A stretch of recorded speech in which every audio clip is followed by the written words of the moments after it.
Hər birinizi salamlayıram.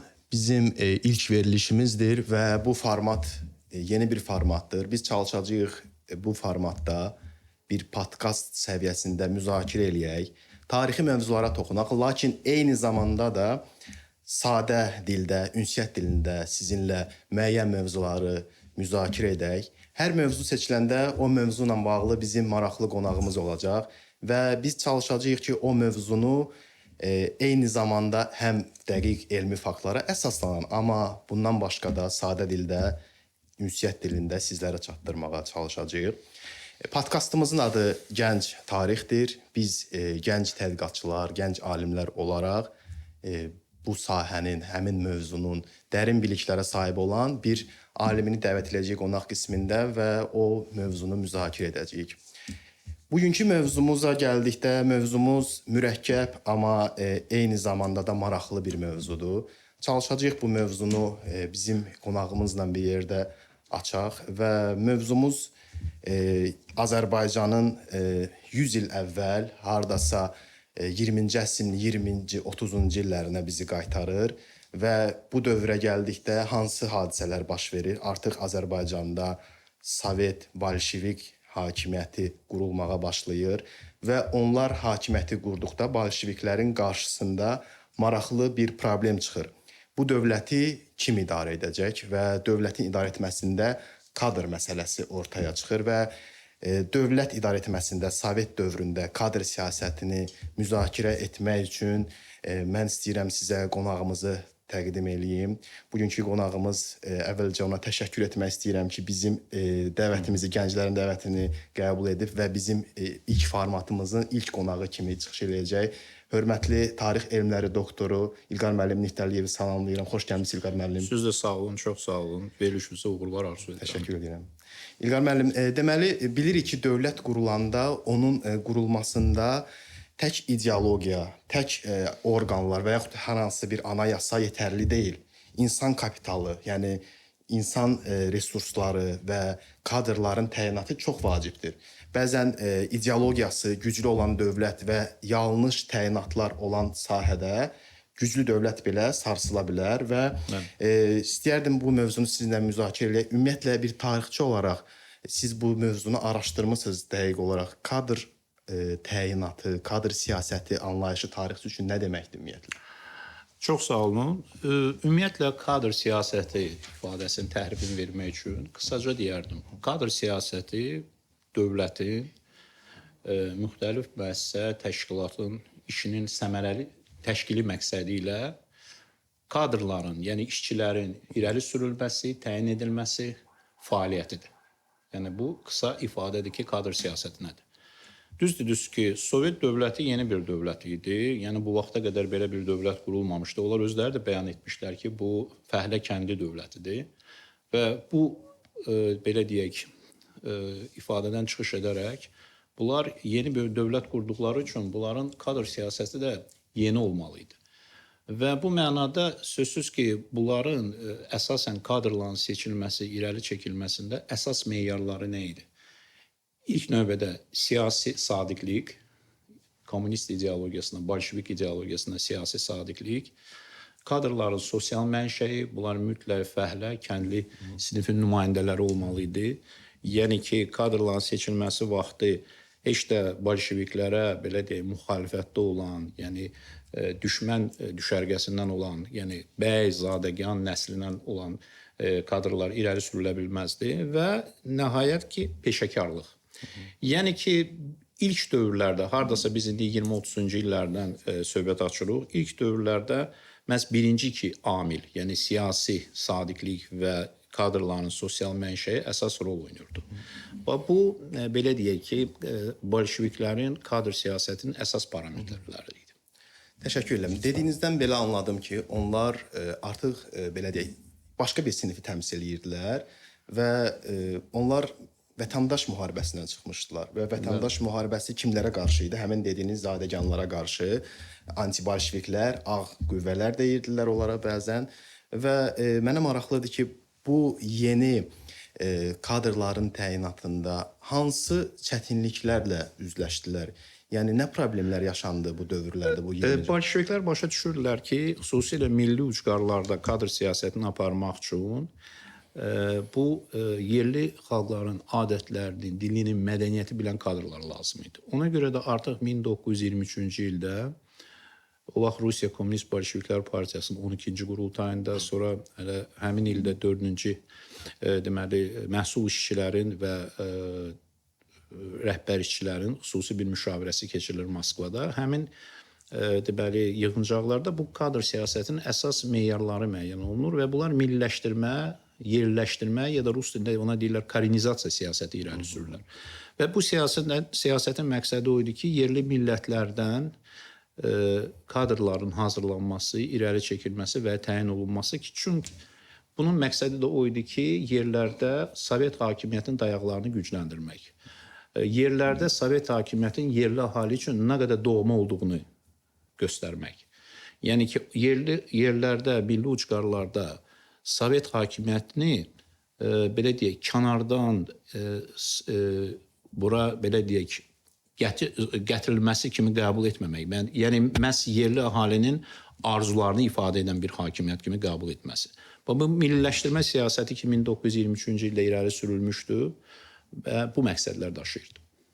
Yəni belə başa düşdüm, yerli kadrların əsas prioritet idi ki, yerli kadrlar yetişdirilsin, kənardan məsəl üçün sırf mərkəzdən gətirilməsin və bundan başqa bunun gələcəkdə problemləri ilə qarşılaşdılarmı? Sözsüz ki, yəni ki, yerlərdə kadrların irəli çəkilməsində ən böyük problem ondan ibarət idi ki, məsələn, Azərbaycan kimi, Orta Asiya respublikaları kimi bölgələrdə çox yüksək səviyyədə savadsızlıq var idi. Burada söhbət savadsızlıqdan gedəndə ilk növbətə hər hansı bir dildə yazıb pozan adamlardan söhbət gedir. Hər hansı dildə yazmağı, oxumağı və bacaran insanlardan gedir. Yəni bu mənada Azərbaycan, Orta Asiya Respublikası, əsasən müsəlman respublikalarında savadsızlıq çox yüksək səviyyədə idi. Və sözsüz ki, bu bolşevik ideyalarını burada yaymaq üçün bolşeviklərin həyata keçirdiyi istər sosial sahədə, istər ideoloji sahədə, istər siyasi sahədə islahatların həyata keçirmək üçün məhz dediyim kimi yerli əhalidən olan kadrlar lazım idi. Amma biz 20-ci illərdə görürük ki, məsələn, Azərbaycanda rəhbər vəzifələrdə bir çox vəzifələrdə qeyri-millətlərin nümayəndələri təyin olunurdu. O proses Orta Asiyada da elə idi. Məsələn, xüsusilə ruslar, yəhudilər, ermənilər rəhbər vəzifələr tuturdu. Bunun obyektiv səbəbləri də var idi. Həm subyektiv, həm obyektiv səbəbləri vardı. Məsələn, Azərbaycanda milliləşdirmə prosesi daha sürətlə bölgələrdə gedirdi. Çünki bölgələrdə yerli dilləri bilən kadrlar yəni asan idi. Yəni onları yəni əhali ilə ünsiyyət quran kadrlar var idi və onları vəzifələrə qoyurdular. Amma Bakı kimi şəhərdə məsələn, əsasən ruslar və ermənilər idi və ruslar, ermənilər vaxtilə inqilaba qədərki dövrdə bu inqilabi hərəkatda çox fəal iştirak etdiyi üçün sonradan artıq Azərbaycanda Sovet hakimiyyəti qurulandan sonra rəhbər vəzifələri də onlar tutmağa başladı. Bu xüsusilə Bakının, Azərbaycan Kommunist Partiyasının Bakı komitəsində, məsələn, Azərbaycan neft sənayesi sahəsində, məsələn, ictimai təşkilat olan Bakı Sovetində, Azneftdə və bu cür strateji sahələrdə qeyri-Azərbaycanlıların sayı çox idi. Və təsəvvür edin ki, məsələn, 39-cu ildə əhalinin siyahı alınmasına görə Bakıda cəmi 27% Azərbaycanlı yaşayırdı. 43% ruslar, 18% ermənilər. Yəni bu milli tərkib... Bu əhali baxımından. Bəli. Sözsüz ki, bu milli tərkib kadrların yerləşdirilməsinə çox böyük təsiri var idi. Həm də qeyd etdiyim kimi, məsələn, biz Azərbaycan Kommunist Partiyasının tərkibini götürsək, milli nöqteyi nəzərindən. Onu deyim ki, 1922-ci ilə Azərbaycan Kommunist Partiyası Cənubi Qafqazda ən çox millətli partiyadır. Təxminən 40 millətin nümayəndəsi var idi burada. Və əgər biz onun tərkibini götürsək, görərik ki, orada Azərbaycanlıların böyük əksəriyyəti kommunist hərəkatına 1917-ci ildən sonra qoşulmuş insanlar idi. Yəni, bunlar gənc adamlar idi. Yəni ki, hələ də böyük təcrübə malik olmayan adamlar idi. Və ona görə də Azərbaycan Kommunist Partiyasının xüsusilə Bakı komitəsində, Bakı komitəsi çox aparıcı təşkilat idi partiyada. Təsəvvür edin ki, 39-cu ildə olan məlumata görə Azərbaycan Kommunist Partiyasının üzvlərinin 44%-ni Bakı Komitəsinin üzvləri təşkil edirdi. 44%-ni.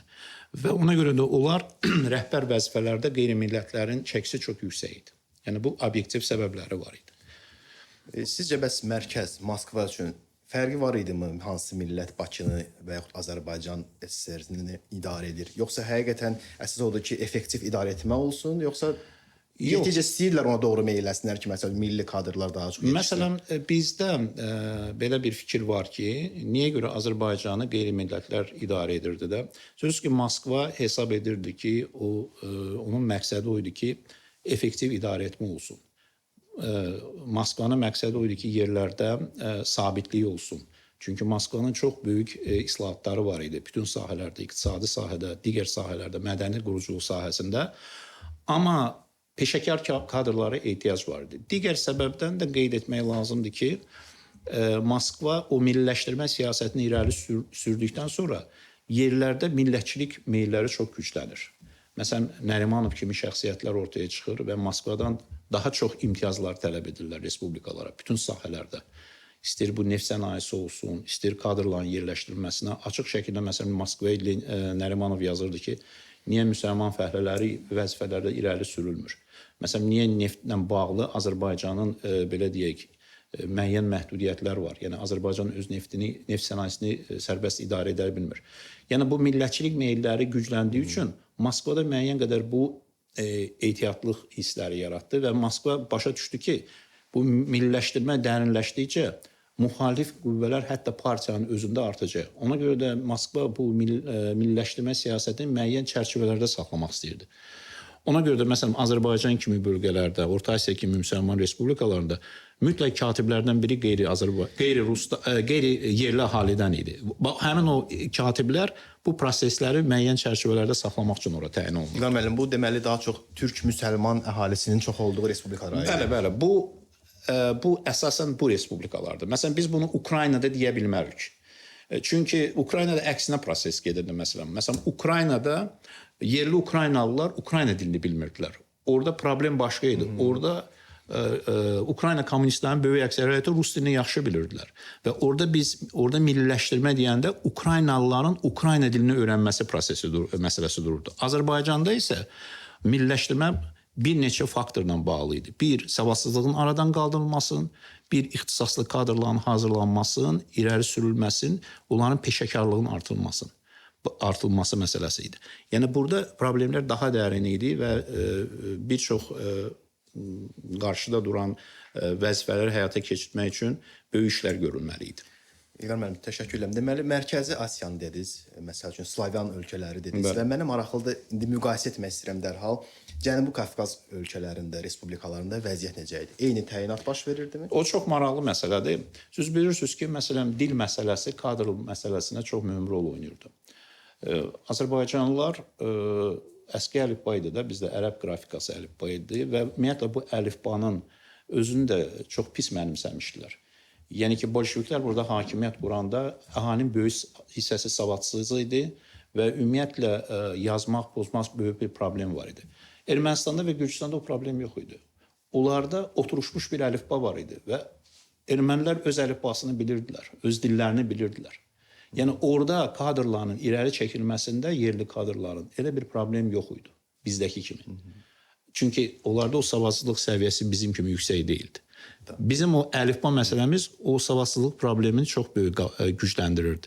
Ona görə də Latin əlifbası ortaya qoyulmasının məqsədi o idi ki, bu əlifbanı sadələşdirmək, bu yerli əhalinin savadsızlıq aradan qaldırmaq və onları daha çox təhsilə cəlb etmək, yerli əhalidən hazır kadrlar hazırlamaq.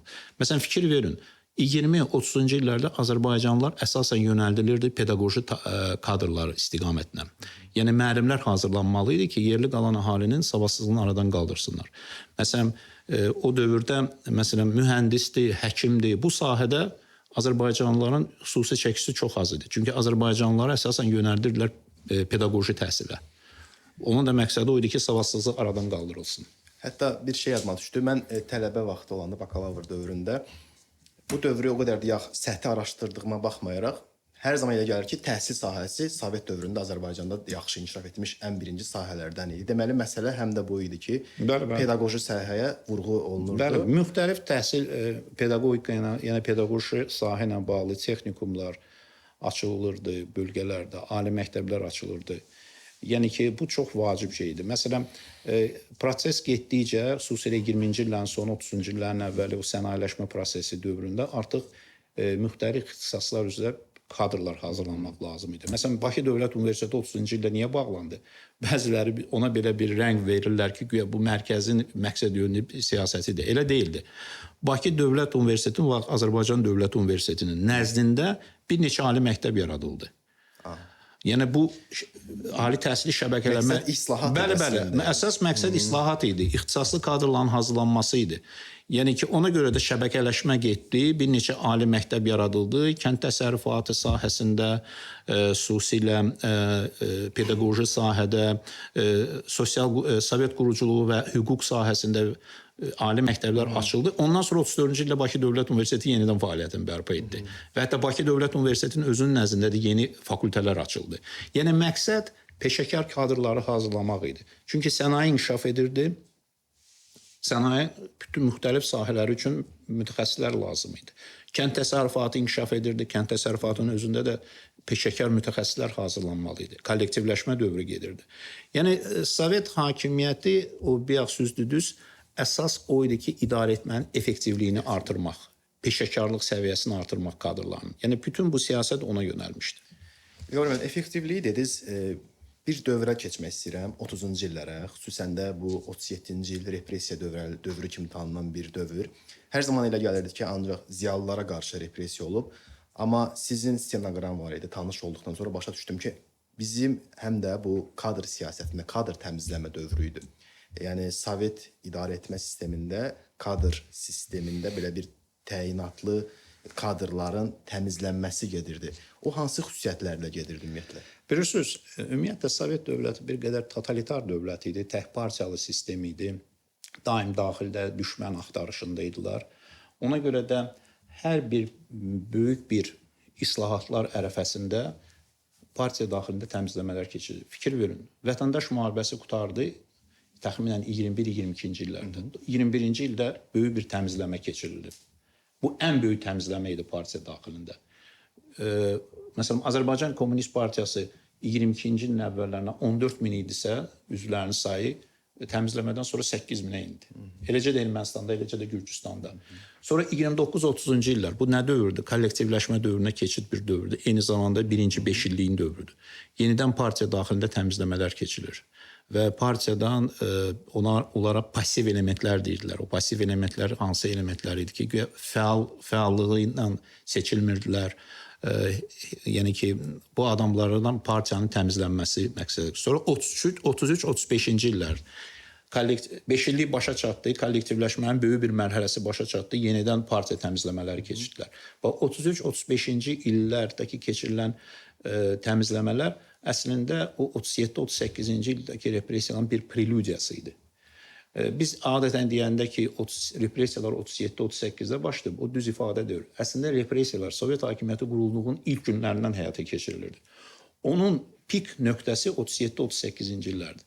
Kollektivləşmə dövründə aparılan repressiyaların miqyası çox böyük idi. 33-35-ci illərdə məsələn partiya təmizlənməsi nəticəsində Azərbaycan Komünist Partiyasına təxminən 12 mindən çox partiya üzvü çıxarılmışdı. 36-cı ildə partiya biletlərinin dəyişilməsi keçirildi. Yenə də partiya üzvlərinin sayı azalmışdı. Bunlar özü də bir repressiya idi. Həmin partiya sıralarından xaric olan insanlar sonra 37-38-ci illərdə fiziki cəhətdən bir çoxları aradan götürülmüşdü. Yəni vəziyyət bu şəkildə idi.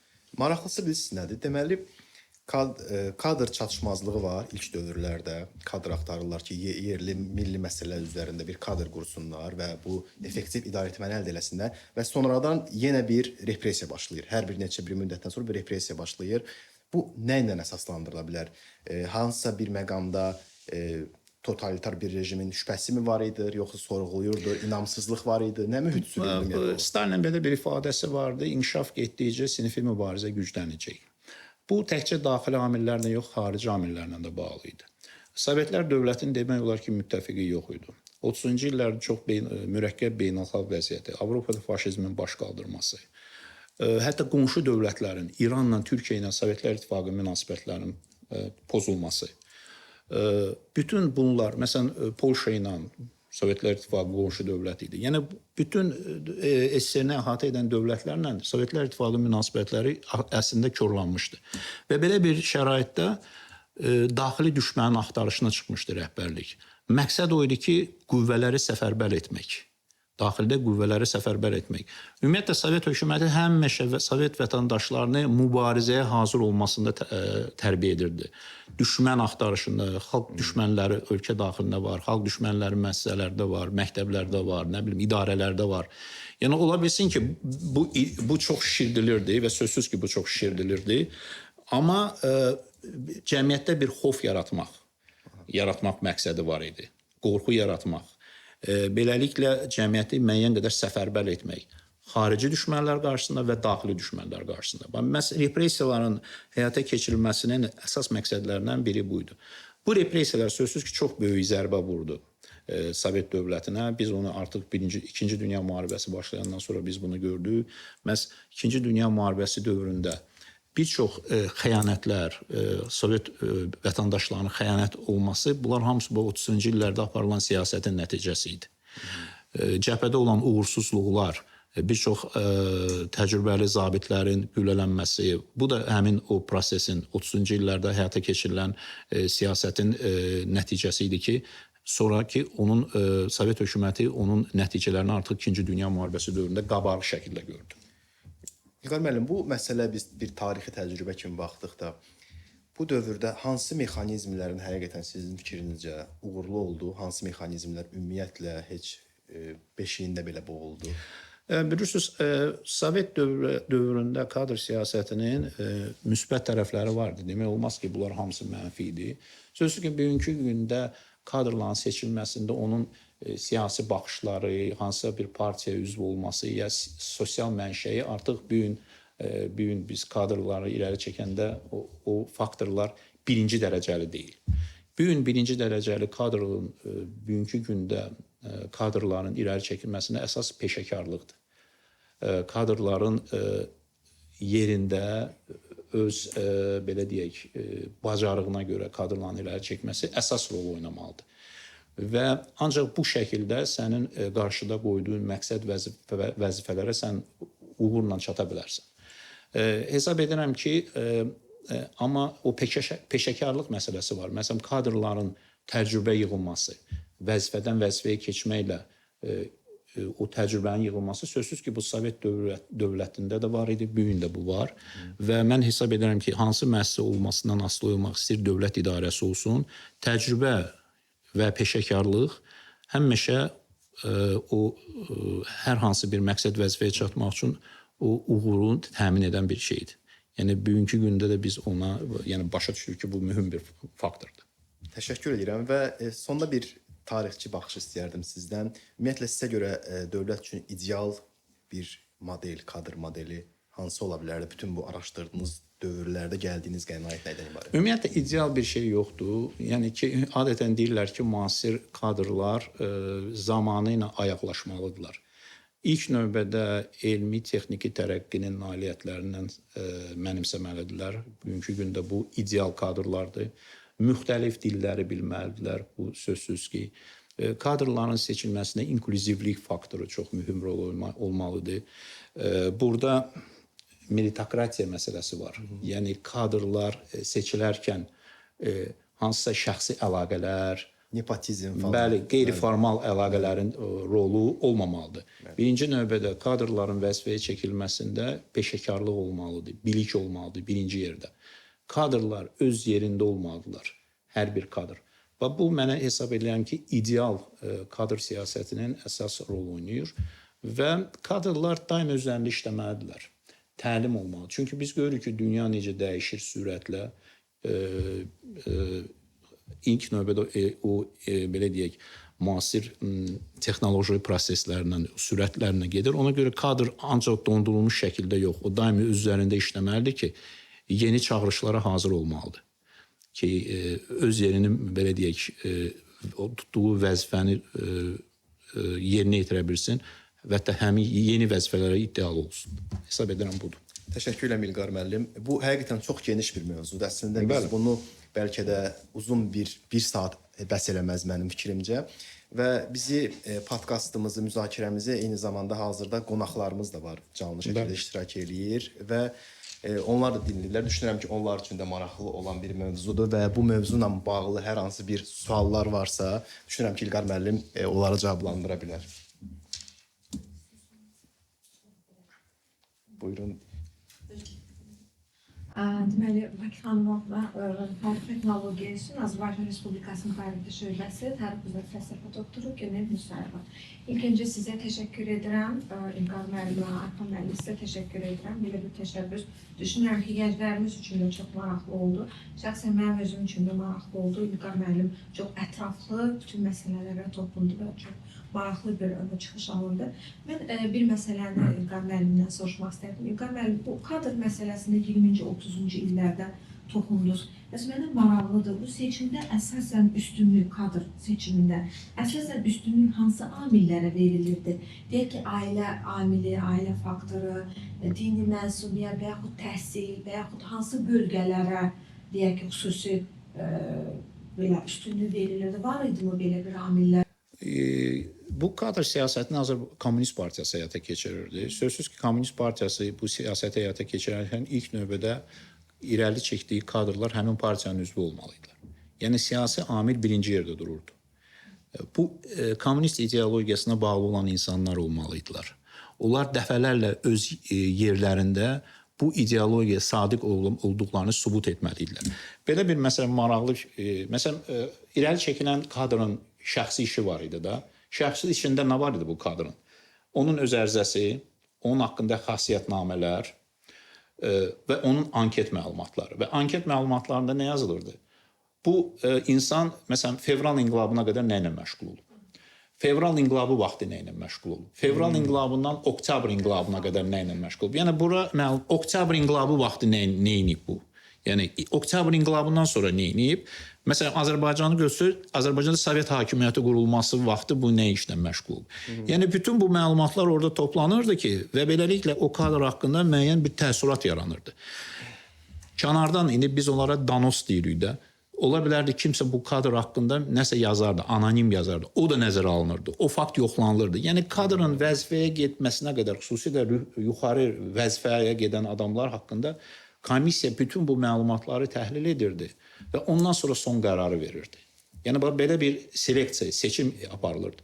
İkinci məsələ sözsüz ki, kadrın sosial mənşəyi. Özdə burada bir şey maraqlıdır ki, məsələn, deyirik, fəhlə kəndli, bir də işinə görə fəhlə və kəndli ola bilər. Məsələn, bir gün sən kolxozçu ola bilərsən, amma sabah sən öz sosial statusu artırmaq üçün ali təhsil alırsan. Artıq sən ali təhsil alandan sonra sən olsan ziyalı. Yəni, artıq sosial statusun artır. Amma sosial mənşə heç vaxt dəyişmir də. Sən fəhlə ailəsindən adam olmuşsan, sən kəndi ailəsindən adam olmuşsan. Başa düşürsünüz? Yəni, bunları da hamısını fərqləndirmək lazımdır. Bəli, bunları hamısı fərqləndirmək lazımdır. Məsələn, Azərbaycan Komünist Partiyasının 30-cu illəri, 20-30-cu ildə mən siyahı alınmalarına baxanda kəndi mənşəli olan kommunistlər çox azlıq təşkil edib. Haradasa 30%, 31%. Əsasən fəhlə mənşəli kommunistlər partiyada çox idi. Amma tədricən o müharibədən sonra artıq ziyalı təbəqənin partiyada çəkisi artır. Bu da sözsüz ki, partiyanın siması idi da. Dövlətin idarə aparatın siması idi ki, halbuki ki, ziyalıların çox olması bu partiyanın intellekt səviyyəsinin qalxması demək idi. Əlavə sual. Təşəkkürlər, çox sağ olun. Bir də bir şey fikir vermişdim ki, çox təbliğ olunurdu ki, sadə bir kəndli necə yüksələ bilər. Onun təbliğatı çox güclü gedirdi və insanlarda yəqin ki, bu motivasiya yaradırdı ki, gedim təhsilimi alım, gedim bu sahədə. Sovet hökuməti ona yol açırdı. Çünki təhsil pulsuz idi və bir çox şeylər insanın öz bacarığından asılı idi irəli çəkmək. Mən sözsüz ki, o dövrdə də qeyri-formal əlaqələrə təsiri var idi. O onsuz olmurdu. Amma insanın öz bacarığı var idisə, o bu zəhmət çəkirdisə öz yerində, onun üçün o vəzifə pilləsində artmağı da Nomenklaturada öz adını görə bilərlər gələcəkdə. Şərait var idi. Buyurun, başqa sual olan varsa. Mənim sualım İlqar müəllimin çıxışı ilə bağlıdır. Birbaşa mövzunun özündən daha çox.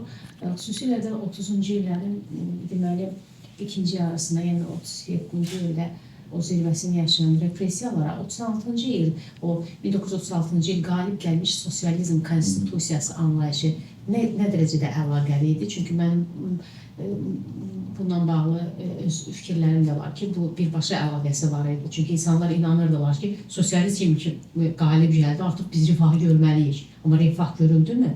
Görülmədisə, onda deməli daxili düşmən axtarışı üçün daha ciddi, belə deyək də, səbəblər var idi hakimiyyətin əlində. Sizin bu məsələ ilə bağlı fikirlərinizi bilmək istəyirdim.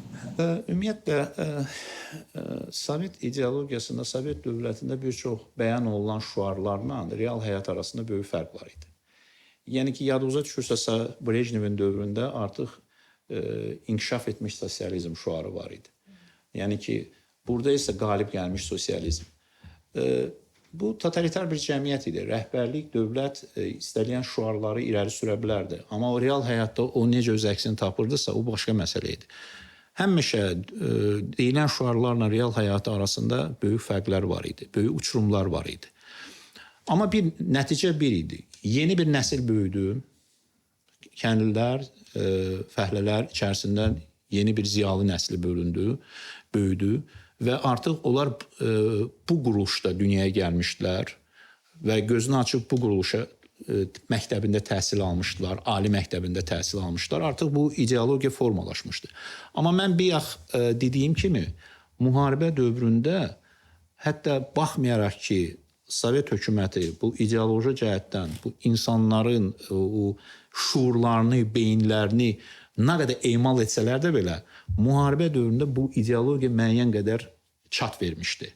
Həmin yenə də deyirəm ki, o Sovet hökumət hakimiyyətinə qarşı o xəyanətlər, Almaniya ilə əlaqələrin qurulması, sözsüz ki, insanlarda o kin, bu dövlətə qarşı müəyyən o qisasçılıq hissi vardı. Bu ideologiyaya qarşı çox qisasçılıq hissi var idi ki, 30-cu illərdə o repressiyalar yolu ilə insanları bu hakimiyyətə tabe etmək, bu ideologiyaya tabe etmək, sözsüz ki, bu insanlarda bu hisslər var idi.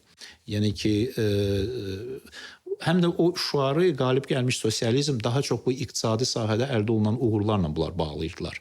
Sənayeləşmə artıq öz nəticələrini vermişdi. Güclü ağır sənaye qurulmuşdu. SSR sənaye göstəricilərinə görə dünyada ikinci yerə çıxmışdı. Kollektivləşmə öz bəhrəsini vermişdi. Kənddə qolçamaq sinifi tamamilə ləğv olmuşdu. Kəndlərin böyük əksəriyyəti kolxozlarda, sovxozlarda birləşmişdi. Bu ən çox bu ideya, sosializm, qalib gəlmiş sosializm xüsusilə iqtisadi sahədə əldə olmuş uğurlarla bağlı idi. Təşəkkür edirəm. Sualı olan varmı başqa? İlqar müəllim, mən sizə təşəkkür etmək istəyirəm. Sağ olun. Bizim gənclər adından təşəkkür etmək istəyirəm ki, bizə belə müzakirələr çox vacibdir, çox lazımlıdır. Biz ümumiyyətlə belə bir şeylərin şahidi olmuşuq ki, maraqlı mövzular müzakirə olunur, amma bu istəyərdik ki, gələcəkdə bir silsilə hal olsun. Davamiyyət daha çox vacibdir və istəyirik ki, bu mövzular geniş auditoriyaya sadə dildə çatdırılsın və elmi faktlara əsaslanaraq çatdırılsın. Mən sizə bir daha təşəkkür edirəm gəlib vaxt ayırdığınız üçün. Minnətdaram qonaqlarımıza da təşəkkür edirəm. Vaxt ayırdıqlarınız üçün çox sağ olun. Orxan bəy, sizə də təşəkkür edirəm.